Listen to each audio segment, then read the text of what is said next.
Kusenzima ukwamukela komakhelwane benkosi yamagcokama kulandela ukudlula kwayo. Bathi uSicebi bekuyilona themba lomndeni.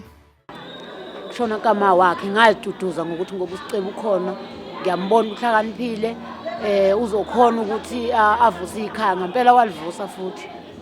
Walivusa ikhaya ngoba liyilokho eliyikona nje okuningi uma wakhe wakushiya ngakabi bikho. Kube khona engasekho. Bamchaze njengengane ebikhaliphile esakhula.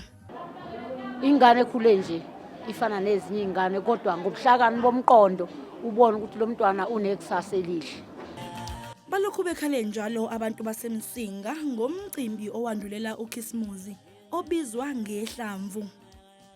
Ngomculo wakhe ukuthi kuhlanganwe eKiss Drive ngengezo le ngoma nje ayekhiphile ethi sobe sigezile. Hayi asazi phela ukuthi kulonyaka kuzoba kanjani ngane yami, asazi ngoba phela besijabula nathi sazi ukuthi abantu bonke sizobabona ehlamvini. uSicebi udlula emhlabeni nje bese neminyaka engama-29.